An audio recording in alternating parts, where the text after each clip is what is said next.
Muy buenas, Santiago, ¿cómo estás? ¿Qué tal? ¿Cómo estás, José Carlos? Un placer estar aquí. Pues nada, el placer es nuestro poder tener a alguien del calibre del ponente que tenemos hoy en Avance Consciente Mm. y sobre todo un tema que nos va a ayudar para cualquier cosa que nos queramos proponer, ¿no? Bueno, esperemos ayudar mucho a la gente que escucha vuestro podcast y servir de ayuda a toda esa base de seguidores que tenéis y que espero que poco a poco siga creciendo como hasta ahora. Muchas gracias. Pues yo, Santiago, quiero ir al grano, en ¿Ah? este caso. Creo que vamos a abordar un tema como es la comunicación y, bueno, ¿Mm? también el tema del aprendizaje. ¿Cuál crees que serían esas claves, ¿no? Para hablar en público? Porque de alguna otra manera, tanto en la vida personal como en la vida profesional, alguna vez nos tocará, ¿no? Te dediques o no a la comunicación, algún día nos tocará hablar en público. Y quiero que nos cuentes, un profesional como tú, ¿cuál crees tú que son esas claves, ¿no? Esos trucos. Pues para mí la clave principal es dejar de pensar en nuestro ombligo y empezar a pensar en la mente y en el corazón de la gente que te escucha. Para mí esta es la clave principal. Normalmente cuando la gente habla en público piensa en una única cosa. Es lo que a esa persona le interesa. Yo y yo. Y esto no tiene ningún sentido porque hablamos para la gente que nos está escuchando. No hablamos para convencernos a nosotros mismos. Entonces tenemos que buscar siempre cuál es el interés, el deseo o el sueño de la persona que nos escucha. Si enfocamos la conversación, si enfocamos el discurso, si enfocamos nuestra exposición en esa dirección tendremos éxito. Nos escucharán y nos atenderán. Si no, no habrá manera. ¿Y cuáles son esos principales fallos que cometemos, ¿no? Porque sí es cierto que como esto es una carrera de fondo, ¿Mm? cada vez lo iremos mejorando, pero sí al principio hay unos fallos comunes, ¿no? Sí, sobre todo la forma de transmitir nuestro mensaje. Podemos transmitir o no seguridad, pero de esto va a depender que nos crean, que nos compren o que confíen en nosotros. Al final, por muy bueno que sea tu mensaje, por muy bueno que sea tu currículum, pero si no creen en ti cuando hablas, va a ser muy complicado que acaben confiando en ti. Para ello, algunos consejos muy sencillos, sobre todo fallos que suelo ver con la gente con la que trabajo, con mis clientes que son emprendedores, políticos, directivos, sobre todo la forma en la que transmitimos que a veces nos hace ver como personas inseguras. Por ejemplo, no utilizar bien nuestra voz, no mover nuestro cuerpo de la manera adecuada, no utilizar bien las pausas y los silencios. Te pongo, por ejemplo, tres claves muy sencillitas que puedan servir a toda la gente que nos está escuchando. Cuando utilizamos nuestra voz, podemos dar ciertos matices a las palabras que estamos diciendo. Por ejemplo, podemos hacer hincapié o no en aquellas palabras que son más importantes en nuestro discurso. Luego, nuestro cuerpo no tiene nada que ver cuando transmitimos seguridad con nuestro cuerpo a cuando no lo hacemos. Muy importante, mirar a los ojos del público y mantener una postura erguida. Y en tercer lugar, las pausas y los silencios, que para mí son el elemento que normalmente más se menosprecia cuando hablamos en público. Para que la gente entienda nuestro mensaje y pueda reflexionar de manera adecuada sobre el mismo, tenemos que dejar ciertos espacios de silencio.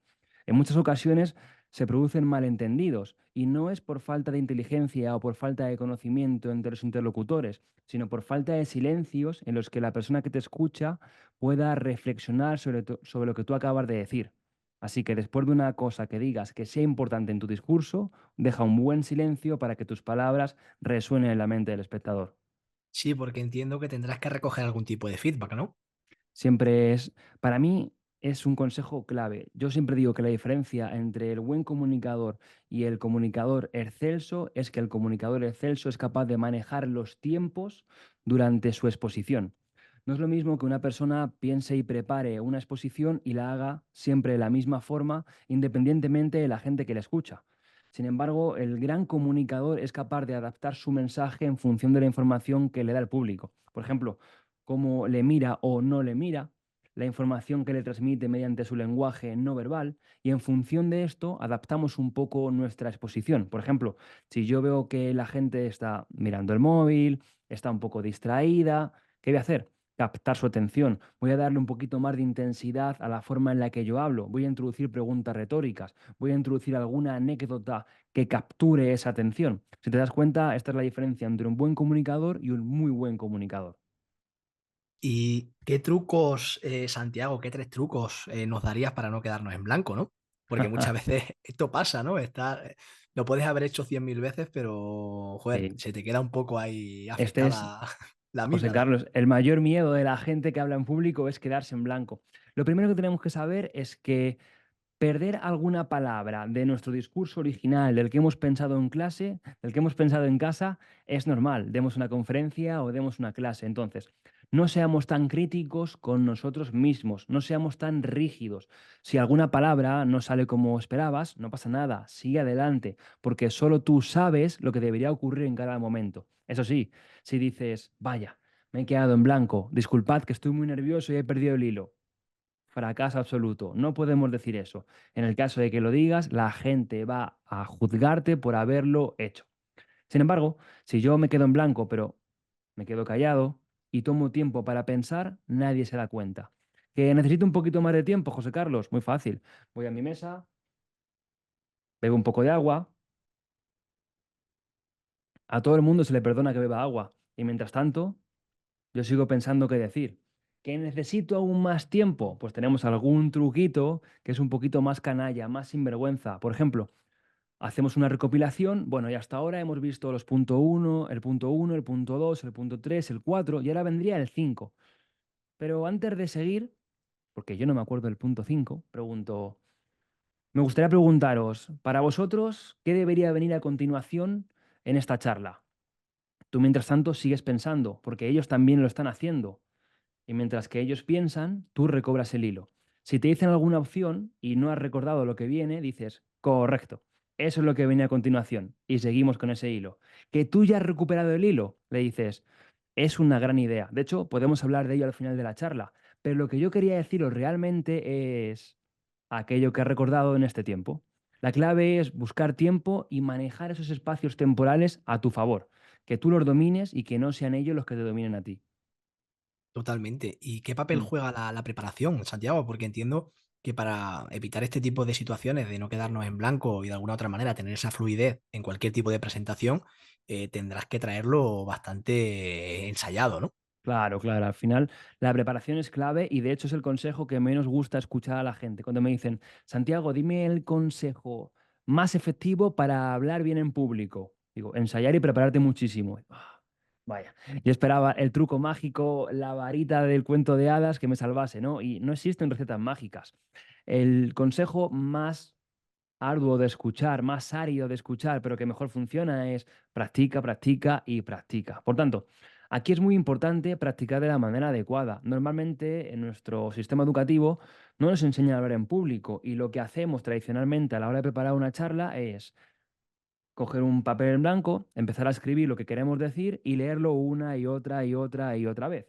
Y esto no funciona, porque cuando llego a la exposición yo no voy a leer el papel con el que he ensayado o con el que supuestamente he ensayado, sino que lo que voy a hacer es hacer una exposición oral. Por tanto, debo ensayar de la misma forma, haciendo esa exposición oral en una situación lo más real o lo más similar a lo que va a ser en realidad la exposición que voy a hacer. Totalmente. ¿Y cuál dirías tú que es la mejor manera de preparar? ¿Por escrito? ¿Me grabo? ¿Otra persona? ¿Lo Mm, ensayo delante de varios amigos? mm. ¿Cuál crees tú que es la mejor preparación para decir, vale, lo quiero hacer de 10? Mm. Bueno, para prepararse de 10 cualquier exposición, yo lo que recomiendo a la gente que se apunte en mi página web, que comparto consejos gratuitos, santiagoamador.com. Ahí te descargas una guía que explico este punto. Así que para todos aquellos que nos escuchen, les dejo ahí pues ese cliffhanger para que vean cómo preparar una exposición de 10. ¿De acuerdo, José Carlos? Totalmente. Ah, Santiago, ¿la técnica de la tarta qué es? ah. Bueno, esa técnica se ha hecho realmente viral. Fíjate que era una conferencia que di en Barcelona en enero, hace nada, 15, 20 días. Subí ese vídeo y fíjate que no tenía demasiada fe en que fuera muy bien ese vídeo y sorprendentemente ha ido muy bien. Ha llegado al millón de visitas en Instagram, al medio millón en TikTok. Increíble, ¿no? Y es un fragmento de una conferencia en la que hablo sobre cómo funciona el cerebro y sobre cómo aprender de manera efectiva. Y la técnica de la tarta viene muy bien para calmar los nervios en situaciones que son algo complicadas. Por ejemplo, un examen o una exposición oral. Para ambas cosas, ¿vale? Y consiste en lo siguiente. Vamos a imaginar una tarta en la que hay tantas velas como años tenemos. Y vamos a tomar aire por la nariz y vamos a imaginarnos que en cada segundo que pasa soplamos una de las velas. Y lo vamos a hacer en grupos de 5. tomo aire y empiezo a imaginarme que apago 5 velas durante 5 segundos mientras expulso el aire. Tengo que ver las velas en mi mente y voy a ir contando. Después que hago esas 5 velas, vuelvo a tomar aire y vuelvo a apagar otras 5 velas. Así hasta que apague todas las velas que hay en mi tarta de cumpleaños. Si tengo 30 años, 5, 5, 5, 5, 5 y 5. Creo que no me he saltado ninguna. Y cuando acabe, voy a la exposición o voy al examen. Pero esta técnica funciona muy bien porque cambiamos el foco de aquello que nos preocupa, que es la exposición o el examen que vamos a hacer, hacia el conteo interno y la respiración. Además, nuestro cerebro interpreta que si tú puedes respirar con calma, la situación no es tan peligrosa. Así que todo sale mucho mejor. Efectivamente, porque una de las limitaciones ante cualquier tipo de exposición ¿Mm? es como no ponerte nervioso, ¿no? Mm, Porque si tú te pones nervioso, entiendo que el cortisol hace que el hipocampo, que es donde almacenamos la información, se vea un poco afectado, ¿no?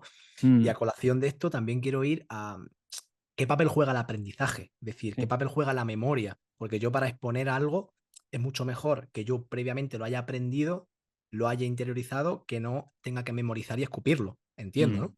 sí, claro, sobre esto eh, hay que hacer una matización importante. ¿Cuál es la diferencia entre aprender y memorizar? Por ejemplo, si hablamos de aprender, aprender simplemente es adquirir un conocimiento o una habilidad. Sin embargo, cuando estamos en el sistema educativo, lo que necesitamos es memorizar, es decir, memorizar o recordar, ¿de acuerdo? Es términos similares, que es poder utilizar lo que yo he aprendido a largo plazo. Porque lo que yo aprendo, esto se llama la curva del olvido, lo que yo aprendo cuando pasan un par de horas, recuerdo la mitad y cuando pasan 2, 3 días me he olvidado de todo. Sin embargo, hay ciertas técnicas de las que yo hablo siempre en mis redes sociales que sirven para recordar a largo plazo lo que yo he aprendido. Esto le pasa a todo el mundo. Si tú aprendes cualquier cosa, por muy bien que te la sepas, y no la vuelves a practicar o no la vuelves a recordar con el paso del tiempo, la acabas olvidando. Entonces, ¿cuál es la clave? Lo que llamamos speed repetition o repetición espaciada en castellano, que es repetir aquello que has aprendido a lo largo del tiempo. Si haces esto, evitas que la curva del olvido siga cayendo y formas lo que yo llamo la curva del recuerdo, que es que en lugar de olvidar, acabas recordando aquello que has estudiado. Sí, que volvemos un poco a lo mismo, ¿no? Toda esa práctica hace que cada vez lo Claro, vayas teniendo mucho más asentado y de alguna u otra manera lo vayas perfilando un poquito más hasta que llegues a ese 10, ¿no? claro. Que podrán encontrar. Mm, Y volviendo un poco al aprendizaje, Santiago, claro, porque aprender, es mm, decir, yo aprendo un speech, lo puedo decir en una reunión, pero entiendo que tendré que salirme de ese speech inicial y cómo innovar otra presentación, ¿no? Porque no siempre tendré que hacer lo mismo. ¿Qué maneras ujú. hay de exponer lo mismo de distintas maneras? De decir este tema, pero a la charla siguiente que no parezca que estoy diciendo lo mismo. Ya. Bueno, esto es debatible. Yo conozco algunos conferenciantes que llevan dando la misma charla años y años Víctor y siguen Cooper, ¿no? Con la teniendo gran bombilla. éxito. ¿Cómo? Víctor Cooper con la bombilla. Bueno, va cambiando, claro, pero al final, si te das cuenta, son los mismos mensajes dichos de una manera algo diferente, pero el concepto sigue siendo muy similar. Entonces, a mí no me parece que haya que cambiar el discurso o hacer un discurso nuevo cada vez. De hecho, mucha gente me dice, no, Santiago, yo es que esta conferencia ya la hice el mes pasado, así que quiero hacer otra nueva este mes. No tiene por qué y de hecho no creo que sea tan buena idea. Lo que creo que es una gran idea es que esa conferencia vaya mejorando, porque cada vez que tú la haces vas cambiando cosas, vas mejorando y sobre todo que sobre una base que se mantenga fija en cuanto a una conferencia, una exposición, vayamos haciendo pequeños cambios para adaptarnos al público que nos va a escuchar. Por ejemplo, no es lo mismo que yo haga una conferencia sobre el funcionamiento del cerebro para estudiantes de bachillerato que para los padres de esos estudiantes. No tiene nada que ver. Entonces, la conferencia es la misma, los conceptos fundamentales son los mismos, pero la presentación de esas ideas tiene que cambiar. Totalmente, totalmente, porque bueno, al fin y al cabo, el mensaje lo estás transmitiendo igual, pero con otras palabras, ¿no? Claro, con otras palabras y con otra forma de presentarlo, ¿no? Es como las comidas, ¿no? Puedes comer ternera en un bistec, en un chuletón, no, o puedes comer ternera en una hamburguesa. Dependiendo del público al que se lo des, funcionará mejor de una forma o de otra. Total. Mm. Santiago, quiero pasar al tema de estudiar, porque yo he Ah, visto en tus redes sociales, en Instagram, que tienes miles y miles de seguidores. He visto algo de Active Recall, he mm, visto 3 prácticas para estudiar, para retener la información, para cualquier persona que se esté preparando una oposición, esté estudiando una mm. carrera, un FP, lo que sea, ¿no? ¿Qué crees tú que es lo más importante alrededor de este tema? Porque de alguna otra manera vamos a estudiar hasta que nos jubilemos. Para mí lo importante es saber hacer las cosas de la manera más eficientemente posible. Yo siempre tengo una frase hecha para mí y es la siguiente: yo no soy muy listo, pero aprendo rápido. Y yo creo que la vida es para la gente rápida, avispada, audaz, como quieras llamarlo, ¿no?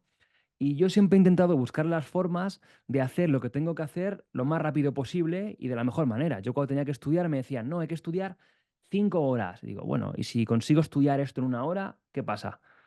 Así que intentaba buscar ver siempre las mañas para hacer lo más rápido posible aquello que no me gustaba demasiado. Y me di cuenta que la forma de estudiar más rápido y que se te quedase mejor es utilizar lo que la ciencia llama el after recall. De hecho, cuando recordaba, ¿no? Cuando me dediqué a la docencia en la universidad, yo pensaba lo que mi profesor de pequeño nos enseñaba y yo en aquel momento decía, bueno, esto no va a funcionar y tal. Pero cuando relacionas lo que la ciencia dice con lo que decía ese profesor, ves que todo encaja. Y lo que funciona realmente para aprender es que todo el contenido que tú intentes introducir en tu mente, debes ponerlo en práctica. Debes después practicar lo que llamamos recuperación. Es decir, tenemos 3 fases: codificación, almacenamiento y recuperación. Codificamos cuando entra en nuestra mente, lo almacenamos cuando lo dejamos en nuestra memoria y lo recuperamos cuando lo sacamos para un examen, una exposición o un trabajo que debemos hacer. ¿Qué pasa? Que en el sistema educativo solo codificamos y almacenamos. Llega el examen o llega nuestra vida profesional y no tenemos ni idea de cómo recuperarlo, cómo sacarlo de nuestra mente. ¿Qué tenemos que hacer? Hacer este ejercicio, recuperarlo. ¿Cómo? Poniendo en práctica lo que he aprendido.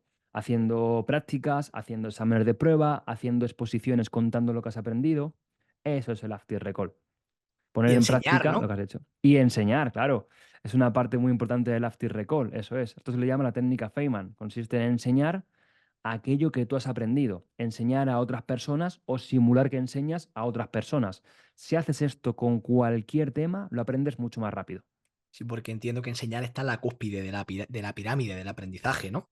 Luego hablamos de los porcentajes, que hay mucha, mucha polarización, ¿no? Pero bueno, Bueno, entiendo que está este arriba. es un tema, se abre un melón muy interesante en el mundo educativo, José Carlos, es sobre esa pirámide del aprendizaje que se le atribuye generalmente a Edgar Dale, y yo hace poco hice una investigación sobre el tema y me di cuenta que todos estos porcentajes que aparecen en 1000 sitios, en LinkedIn, Instagram, en todos lados, son un mito.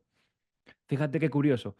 Esos porcentajes, Edgar Dale nunca los dijo, en ningún estudio aparecen y esa pirámide parece ser que se le atribuye a una empresa petrolera que empezó a hacer una promoción de ese tipo. Pero esos porcentajes no están demostrados de ninguna forma. Lo que sí está demostrado es que cuando ponemos en práctica lo que hemos aprendido, por ejemplo, enseñando, aprendemos mucho mejor.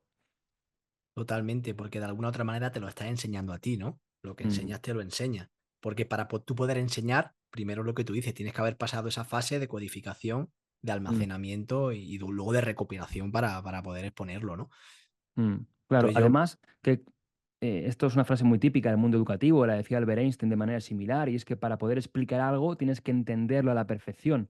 Así que si tú estás estudiando algo y sabes que después tendrás que exponerlo, en tu cabeza ya se van estructurando los aprendizajes de cierta manera porque sabes que después tendrás que explicarlos.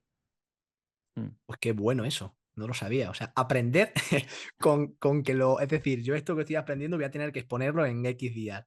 Claro, sería lo ideal, saber siempre que tú tienes que explicar después lo que estás aprendiendo, porque si no lo vas a olvidar. Esto pasa mucho en el sistema educativo. A mí me pasaba el primero. Te empiezas a leer el tema de historia, que posiblemente no te guste, te aburra, te lo lees. Sí, sí, sí. Pasa media hora y no te acuerdas de nada. Entonces esto es muy típico, ¿no? Ya ves. Y Santiago, ¿qué es esto de la ley de Parkinson? Bueno, yo soy cada vez menos, ¿eh? Pero yo soy o era un loco de la productividad, hacer muchas cosas en poco tiempo y cuanto más rápido mejor. Ahora me doy cuenta que a veces hay que parar, hay que tomarse un descanso, hay que reflexionar. Pero esta ley de Parkinson viene muy bien, sobre todo cuando no queremos perder el tiempo. Esta ley dice que Cuando una tarea no tiene fecha de fin establecido, se prolonga en el tiempo infinitamente. Sin embargo, si tiene una fecha de fin, encontramos la forma de acabar la tarea en ese plazo determinado. Esto traducido de una manera sencilla se puede ver muy fácil. Cuando te mandaban un trabajo o un proyecto para dentro de 3 días y tú no lo sabías, te sorprendías y después encontrabas la forma de hacerlo en el tiempo previsto. ¿Por qué? Porque nuestro cerebro, nuestro cuerpo, encuentra la forma de trabajar de manera muy eficiente. Sin embargo, cuando debes hacer una tarea y no tiene fecha, por ejemplo, tengo que echar estos papeles para dentro de 3 meses. Bueno, ya lo haré. Tengo que formarme en comunicación. Bueno, ya lo haré. Esto le pasa mucho a gente que se apunta conmigo. No, lo he ido dejando y al final nunca se hace. Bueno, ya lo haré, ya lo haré. Y cuando es un ya lo haré, se convierte en nunca lo hago. Por tanto, para aquellas tareas, para aquellas necesidades, para aquellas cosas que tengamos que hacer y no exista una fecha de fin cercana, tenemos que ponerla nosotros. Por ejemplo, para hacer un viaje. Tengo que hacer un viaje, pero ya lo haré. No, pon una fecha de fin, pon una fecha determinada y entonces lo haces, porque te comprometes y encuentras la forma. Pero si Sí, no, de alguna otra manera lo tienes agendado en tu mente, ¿no? Sea por claro, escrito eso o no. es. Eso Y es lo siempre importante. que te comprometas, claro. Yo mucha gente me dice, no, es que no me funciona Santiago, digo, pero te comprometes realmente a hacerlo. Dice, bueno, yo lo pongo en la agenda, pero luego ya veremos, digo. Entonces, estamos en la misma de siempre, ¿no? Al final tienes que decir, no, no, no, no. Yo lo que pongo en mi agenda se cumple sí o sí. Llueva, truene o haga frío, ¿no? No pasa nada, yo lo voy a cumplir sí o sí. Y si eres fiel a ti mismo, entiendes que eso funciona de esa forma. Pues Santiago, vista esta primera parte, en Avance Consciente hay ¿Mm? una segunda y última sección que nos gusta mucho. La llamamos papel y boli, porque de alguna otra manera es donde cada invitado, cada profesional nos concretáis alrededor de 3 preguntas, ¿no? Algo Ajá. como Broncano la Resistencia, pero a nuestra manera, ¿no? Bueno, espero que no sean las mismas preguntas, ¿eh?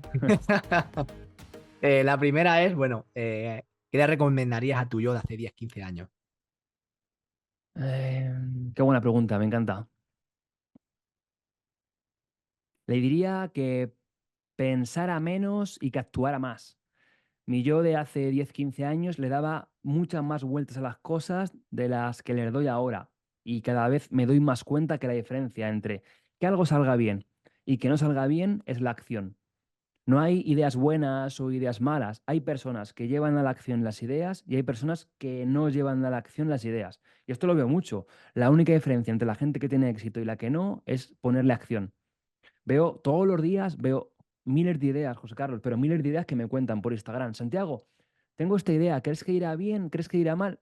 Siempre digo lo mismo. Si lo intentas, irá bien. Si no lo intentas, no irá bien. Porque al final, una idea, al comienzo, tú no sabes si va a salir bien o va a salir mal. Pero si le pones acción, aunque la idea salga mal al comienzo, vas aprendiendo cómo mejorar y al final sale bien. Sin embargo, si te quedas pensándolo y pensándolo y pensándolo, nunca sale nada, ni Digamos bien ni que es mal. algo que se trabaja, ¿no? Es decir, Claro, tengo poca información, pero actúo, pero cada vez voy a actuar de una manera claro, claro, mucho más eficiente, ¿no? Porque, bueno, sí es cierto que cuanta más información, menos riesgo, pero si tú poco a poco vas dando ese paso, entiendo que irás claro. mejorando. Sí, pero es que cuando tú arrancas, los propios errores te van dando información y te hacen mucho mejor. Por ejemplo, tú cuando arrancas, cuando echas a andar, comienza a haber problemas que tú posiblemente ni siquiera hubieras imaginado. Y a partir de ahí vas mejorando. Por ejemplo, a vosotros, seguramente al comenzar el podcast, bueno, no sabríais a veces algunas cosas, pero si tú arrancas, te das cuenta que puedes ir solventando, aparecen nuevos aprendizajes y vas haciendo cada vez mejor la tarea. Sin embargo, si nunca arrancas, te quedas ahí, esperando, esperando, esperando y nunca pasa nada. Totalmente, totalmente, así es. Pensar menos y actuar más, ¿no? Sería la conclusión. 100%, pensar menos y actuar más. Siempre hay que actuar. Fenomenal. Mm. Santiago, en uno de tus peores momentos, Ah, digo que visualízalo, lo visualicéis. ¿Qué fue lo que más te ayudó en ese caso, ¿no? mira, pues uno de los peores momentos, y esto creo que no lo he contado en ninguna entrevista, en ningún podcast, fue cuando yo era docente en la escuela pública. Al principio eres interino y te mandan a lugares muy lejanos, muy lejos de casa y que posiblemente no quieres estar al comienzo. Luego salir allí encantado. Yo siempre digo que me fui llorando de tristeza porque no quería ir para allá y volví llorando porque tampoco quería volverme. Fíjate, bueno, en una de mis aventuras como docente me mandaron a Sevilla y yo no quería estar allí porque tenía un problema de salud, estaba lejos de casa y llegó un día que yo hablé con mis padres y hablé con mi madre y luego con mi padre. Y mi madre me dijo, pues mira, Santi, ella me llama Santi, ¿no? Dice, si estás mal, déjalo y te vuelves. Digo, "Uf, verdad, es que estoy pasándolo aquí mal, estoy penando, estoy sufriendo y esto no quiero pasarlo yo mal". Y después me habló mi padre y me dijo, ¿cómo te vas a rendir? Dice, has luchado por esto tanto tiempo y ya te vas a rendir. La vida es para los valientes. Y me dijo eso y ahí cambió todo. Y dije, pues es verdad, la vida es para los valientes. Y justamente pasarlo mal en ciertos momentos te hace crecer. Si tú en aquel momento coges y te rindes, aprendes que la solución más sencilla es rendirte y volver a la casilla de salida. Sin embargo, si tú en ese momento aprendes que sufrir te hace crecer, lo tomas como una pauta para tu vida después. Sufres, creces, sufres, creces, sufres, creces. Sí, que de alguna otra manera esa casuística, ese evento, ese acontecimiento, lo que sea, Mm, poner en perspectiva y decir, vale, ahora me está haciendo sufrir, pero de aquí a un tiempo lo voy a agradecer, ¿no? De cierta sí. manera. Sí, es decir, yo siempre cuento que pasarlo mal hoy te hará pasarlo bien mañana. Al final, se dice mucho ese refrán, ¿no? De tiempos difíciles hacen hombres fuertes. Es así, ¿no? Esto no falla. Al final, si tú lo pasas mal, cualquier circunstancia que te venga después te parece cosa de poco, ¿no? Y esto lo hablo con mucha gente. Me dice, tengo este problema. Digo, bueno, igual no es tan gran problema, ¿no? Y la gente que ha pasado por, pues, por muchas situaciones problemáticas, le cuentas a lo mejor una cosa tuya y te dicen, eso no es un problema realmente. Un problema realmente grave es una enfermedad tuya, una enfermedad de un familiar, no tener para dar de comer a tu familia, no tener trabajo. Eso es un problema grave, ¿no? Pero problemas que tenemos normalmente de, vaya, no tengo internet o la cámara está fallando. Bueno, ¿no? Totalmente, ¿no? Y eso se relaciona mucho con hacerlo incómodo, ¿no? Es decir, estamos acostumbrados a vivir en unas comodidades que en cuanto nos sacan de ahí, por eso hay que relativizar, ¿no? Fíjate, Sí, sí. el otro día hablaba con una persona mayor de allí de mi pueblo y decía, es que a los jóvenes ahora, ¿qué os pasa? Que nunca habéis tenido problemas. Entonces, cuando tenéis uno, lo hacéis monstruo. Entonces, de alguna u Mm, otra manera, el relativizar muchas veces lo que tú dices, ¿no? mm. El que ese problema lo tienes que sacar de tu esfera y decir, vale, ¿qué pasa, no? Sí, pero es normal, José Carlos, quiero decir, el cerebro humano está diseñado para protegernos. Entonces, ante cualquier problema o preocupación que aparece, nuestro cerebro nos manda mensajes para que nos ocupamos de ello. Por tanto, si yo no he vivido un gran problema, una pequeña preocupación, mi cerebro la ve como una situación que debe solventar. Por tanto, te preocupas por ello, te preocupas por ello, y es normal. Al final, cada uno es hijo de su generación, es normal. Pero sí es verdad que a veces tenemos que relativizar un poco los problemas que tenemos y, si es posible, salir de nuestra zona de confort. Para esto ayuda, por ejemplo, mucho irte a vivir fuera. Irte a vivir fuera de casa, de tu pueblo. Bueno, creo que tú y yo somos de pueblo igual. Entonces, Efectivamente. cuando te vas a una ciudad a vivir solo, te das cuenta que tienes que apañártelas. Cuando te vas a otro país a vivir o a viajar, lo que tú quieras, te das cuenta que la cosa es diferente, ¿no? Cuando tienes que buscarte tú un poco, pues las soluciones, todo cambia un poco más. Y te lo digo yo que tampoco he vivido grandes penurias, ni mucho menos, ¿eh? Pero sí creo que salir de tu zona de confort siempre te ayuda. Allá en el pueblo nos dirían, allá te las apañes, ¿no? Algo así, ¿no? Sí, sí, sí. En cada región se dice de una manera, pero búscatelas como puedas, pero hay que solventarlo, eso es. Efectivamente. Y Santiago, siempre os pedimos dos hábitos que eleven tu nivel de conciencia, que te funcionen, que utilices. Ujú.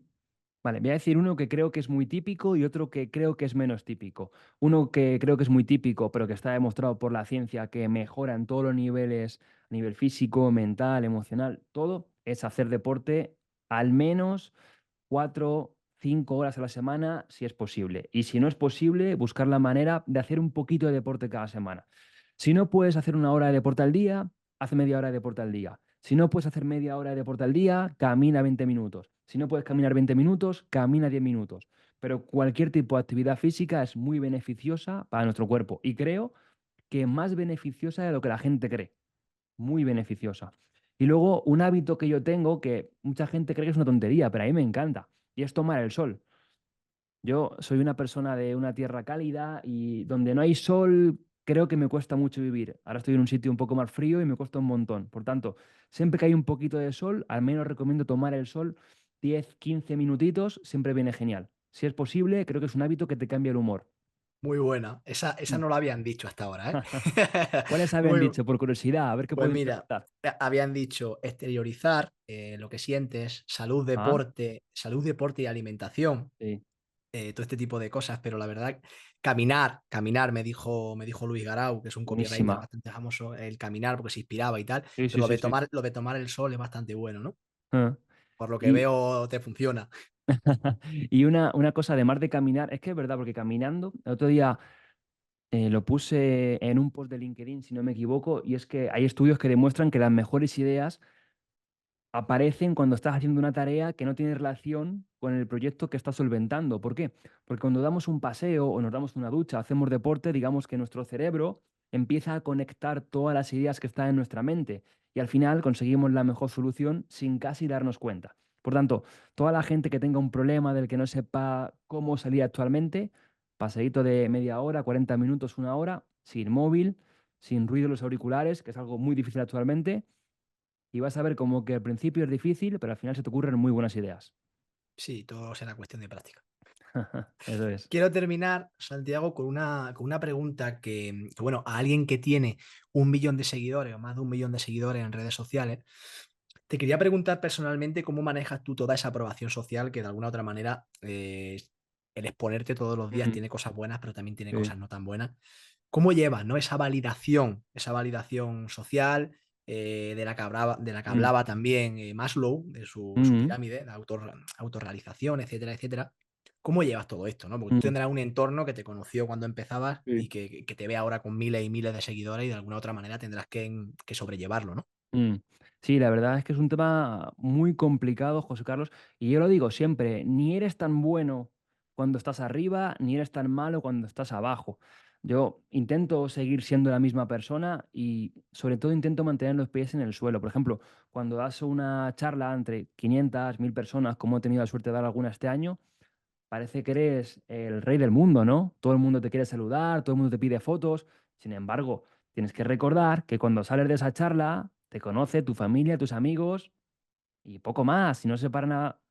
Entonces, hay que mantener siempre los pies en el suelo y sobre todo prestar atención a las cosas que son realmente importantes. Yo lo hablaba hace poco con mi pareja y veía comentarios que decía, pero bueno, ¿cómo pueden ser que estos comentarios me sigan afectando? A lo mejor una lista de 3000 comentarios y te paras en ese que te dice, buah, ¿quién es este que no tiene ni idea y por qué habla sobre el cerebro humano?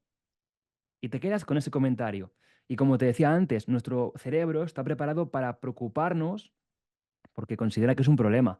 Sin embargo, no, tienes que cambiar el foco. Cambiar el foco a, oye, hemos subido un vídeo, hay gente que le puede gustar, hay gente que no le va a gustar. Y ya está. Y si tú tienes la razón porque sabes que has sobrado de buena fe, has hecho una buena acción, no puedes pararte a todas esas personas que intentan criticarte. Ya está. Si te critican, peor para ellos que han perdido un minuto de su vida poniendo, pues, algo crítico contra ti, ¿no? Ya está. Sí, totalmente, porque luego lo que te molesta de los demás son tus propias carencias, ¿no? Es Mm, decir, si yo veo algo en ti que creo que a mí me falta, lo más inteligente será fijarme ahí, porque si a mí me mm, falta, tú seguramente que me podrás brindar herramientas para yo poder crecer, mm. ¿no? No querer ser tú, pero sí querer ser una mejor versión de ti mismo. Mm. Sí, también depende mucho del punto temporal en el que esté cada persona. Por ejemplo, yo creo que todos somos malos clientes, malos espectadores, incluso malos seres humanos en algunos puntos. Por ejemplo, imagínate que a mí me pilla en un mal día en el que he perdido el trabajo, mi pareja me ha dejado, he discutido con ella y llego, veo una persona hablando, me cae mal, le pongo un comentario. Al final estoy lo que tú dices, ¿no? Volcando mi odio sobre una persona que ni siquiera conozco. Y a veces pasa eso. Por tanto, yo intento prestarle poca atención a la gente que te critica o a veces te insulta. Al final, peor para ellos, mejor para ti que te da visibilidad y quedarte con la gente que, jope, que ha gastado 10, 15, 20 segundos en ponerte un mensaje. A esa gente siempre intento contestarle. Si te escriben de buena fe, fíjate, cuando vosotros me escribisteis, yo súper contento y hay que quedarte con eso. No puedes quedarte con la gente que te quiere insultar o quiere tirarte por tierra, cuando hay gente que te está apoyando. Sería un flaco favor a la gente que te apoya. Es decir, gastas tu tiempo en responder a la gente que te critica y la gente que te quiere y te aprecia la ignoras. Pues no es justo, ¿no? Sí, qué interesante lo que acabas de decir, ¿no? Porque, claro, te quedas con ese comentario malo, Sí, sí, ¿no? sí, sí. Y Pero le si hay alguien contesto, que te está claro. diciendo, joder, qué pedazo de vídeo que me ha ayudado, Mm, fíjate cómo somos, que al fin y al cabo te estás quedando con eso, claro. que te está perjudicando. O sea Sí, que sí, sí, sí, es sí, sí. como decía mi último invitado, es que la mente te juega unas malas pasadas, ¿no? Porque te estás quedando con algo negativo, estás poniendo el foco en algo que no te Mm. suma. Claro, claro. Pero es que es lo que decimos, es la naturaleza del ser humano. Estamos diseñados para mantenernos a salvo. Por tanto, hacerle caso a un comentario que te dora la píldora no te mantiene a salvo ni te libera de una preocupación. Sin embargo, hacerle caso a algo que te está causando un problema, nuestro cerebro interpreta que sí nos mantiene a salvo. Entonces, es nuestra naturaleza de ser humano, nuestra forma prehistórica, ¿no? Este cerebro que a veces nos pasa malas facturas. Tenemos que escapar de eso y centrarnos en aquello que nos beneficia. Lo que tú dices, poner el foco en aquello que te suma. Efectivamente, no había mejor reflexión que esta para terminar, Mm, porque de alguna otra manera está presente en nuestro día a día, te dediques a lo que te dediques. Así que, Santiago, mil gracias de nuevo por todo el valor que hemos aportado y a bueno, lo ti. vamos a poder llevar en nuestro bolsillo para siempre. Mm, a ti, a ti. Muchísimas gracias por invitarme. Yo he estado súper a gusto. Espero no haber hablado demasiado o hablar demasiado rápido, que a veces me lo dicen mucho en las entrevistas y toda la gente que ha escuchado esta charla entre tú y yo, pues nada, muchas gracias a todos y cualquier cosa estoy a su disposición. Estupendo, Santiago, un abrazo. Un abrazo.